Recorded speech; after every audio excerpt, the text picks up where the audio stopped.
Admir Mulaosmanovic is an associate professor in the Social and Political Science Department of the International University of Sarajevo. He joins us now live. Thank you for joining us on the program. What's your reaction and what have you seen and heard today in Sarajevo in response to Handke being given this award? First of all, thank you for having me, and I am very grateful for the TRT who is tracking and following the story about the Nobel Prize winner for the literature this year, the Austrian writer Peter Handke.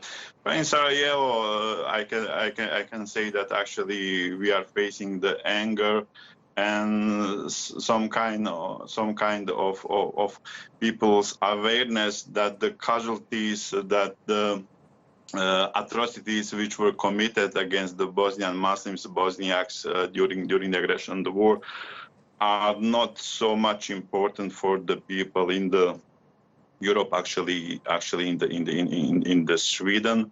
So we can say that somehow the ordinary people, the commoners, and even of course intellectuals and the university professors are still not believing that things happen, that things happen. So unfortunately, we are living once again these atrocities through this the committee award to Peter Handke.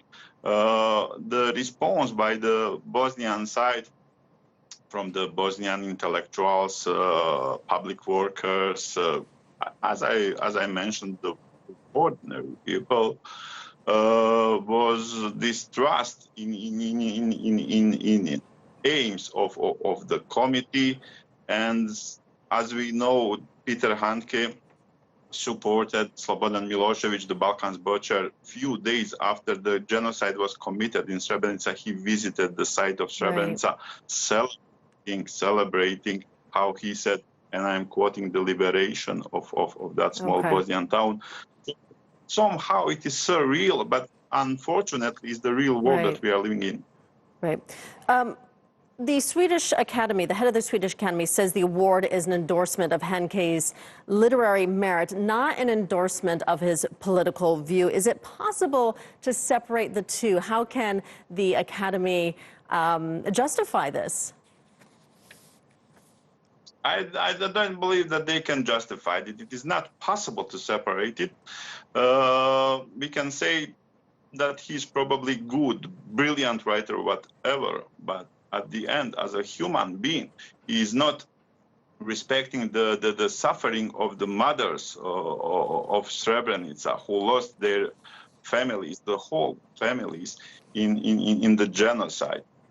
And the narratives that he created about the war in Bosnia and Herzegovina and in the former Yugoslavia, we can include Kosovo, we can include Croatia as well, actually is the false narratives, and these narratives are supporting, unfortunately, the greater Serbian ideology, which, based on the facts, actually caused the drama, problems, atrocities, and the wars in the former Yugoslavia.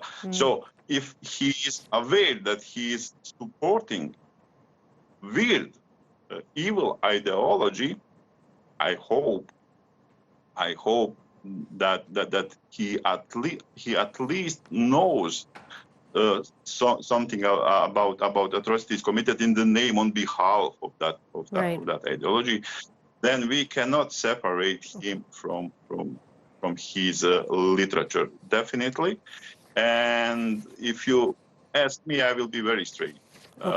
From year ago, when Bob Dylan actually received the award, and when he didn't want to pay attention at all to that award lost its significance.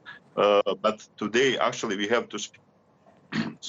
We have to speak about it on behalf of the Bosnian people and the Bosnian state, because it is hurting us once again after 25, 30 years of the genocides committed in Bosnia and Herzegovina. So actually, we are trying to raise our voice. We are trying to say something about it, but like during the war, the Europe is not listening us, unfortunately. Okay, and we're going to have to leave it there for now. Admir Mulaosmanovic, thank you for joining us today.